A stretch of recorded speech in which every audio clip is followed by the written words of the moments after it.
Hey, what's going on, guys? Welcome back to Madison Bell. And today, what we're going to be talking about, we're going to be talking about a dog trainer who's on TikTok, and he's showing a method of how to stop your dog from running out the door. And I know that he learned this from another trainer. I know that he meant well, but it was pretty, it's not appalling. I mean, it's dog trainers do this stuff, and I'm not shocked because I know trainers myself that do this thing, but I don't. So we're gonna go into it. We're gonna show you it, and then we're gonna show you my method, and then we're gonna talk about it. Open this door. If his head goes out before, I'm shutting it on. Literally. And then we're going to go again. If he tries to rush out again, I do the same thing. I'm going to give him the opportunity. He hesitates, which is exactly what we want. Waiting for eye contact. Okay. Boom. We're gonna start using the placemat that we use to teach the dogs to sit on, that we use to teach the dogs to stay on, that we use to teach the dog to place on. We're gonna use that same placemat to get the dogs to understand that they stay there, because before you can teach them, they need to know how to sit and stay and listen to the command to wait while you open and close the door. You're gonna need a prong collar, treats, and a leash. And then you're gonna use a prong collar with the leash to slightly tug the dog back as they go in. You keep opening and closing the door slightly, and the dog starts to understand that they cannot move until you release them. And my release command is okay. So I'll reward the dog if they do not try to go through the threshold of the door, and I'll give them a treat for not moving. And if they do, I'll slightly put them back in place, and I'll put them back on the mat, which is their place and their state. So it's implied that once I told them to sit, they do not move, no matter what is going on the other side of the door. So this is how we started teaching door runners, door darters, how to stay and wait before going out the door. Repeat this command every time you go through a threshold. You make the dog stay, and you open the door. If they move, you put them back into place, and then you slightly open the door, slightly close the door. And once the dog understands that they don't move, no matter how wide the door comes open, then you give them a treat, and you keep rewarding them for the behavior. So this is how we do door manners, and this is how we started to get the dogs into it. So this is our method of what we do. A lot of people do other methods. They may slam the door on the dog, or choke the dog up, or what have you, or just don't open the door or slam it real close real fast. But this is our method. It's more humane, it's more methodological. The dog understands it faster, and if you do it repetitiously, you'll be able to open up any door with the dog staying, and you can. All right, guys, welcome back. That's dog training. I mean, dog trainers do things like that.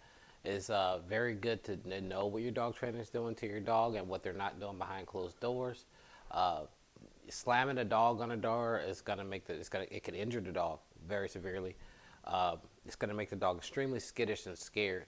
I mean, you're doing a lot of things mentally and physically. You're traumatizing the dog. So, as you saw in my video, you need a leash, and the first thing you need to teach your dog is you need to teach them to stay.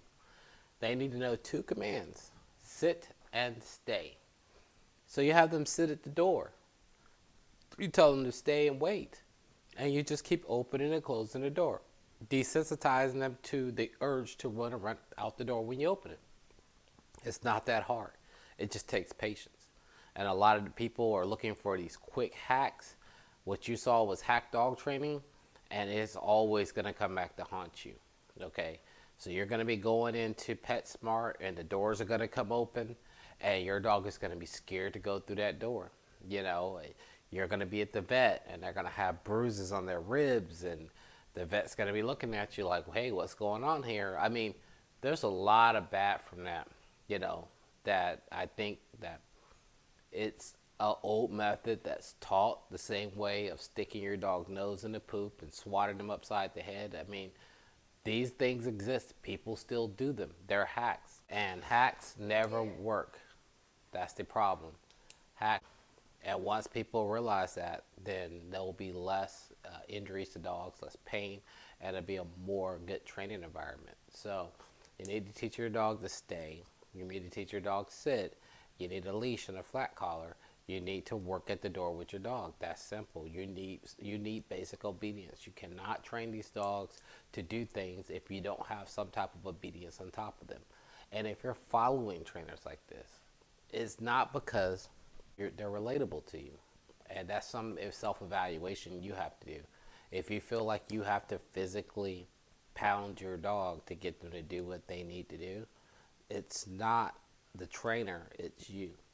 You should never be in a position where you have to physically abuse your dog to get them to listen. And I'm not going to sugarcoat it. I'm going to tell you what you need to hear and not what you want to hear. And this is what you need to hear. Nobody's doing this besides hack dog trainers and people who are trying to have quick fixes to dog training. Put in the time, you have to put in the work, and you got to put in the effort. That's plain and simple. And when you do those things, training is going to work out fine. So again, please don't slam your dogs in the door when you're trying to teach them not to door dart, and teach your dog some basic obedience. Because if you teach them basic obedience, you're going to also put impulse control on them. So you'll be able to make them stay and sit while you open the door and walk all the way out and check the mail and come all the way back into the house. I promise you.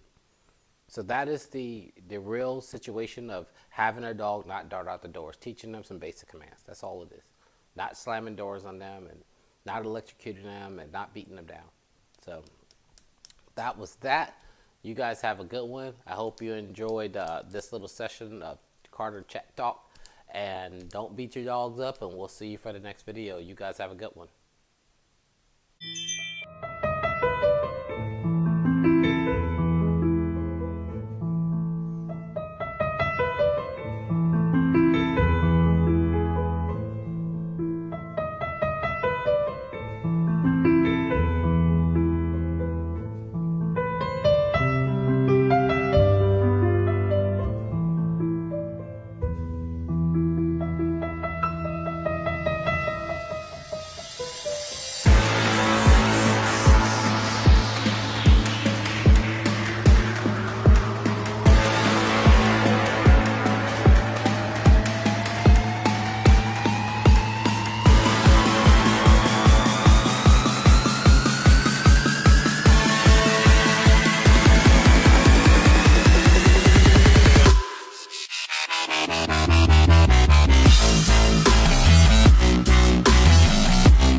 Madison Bell German Shepherd.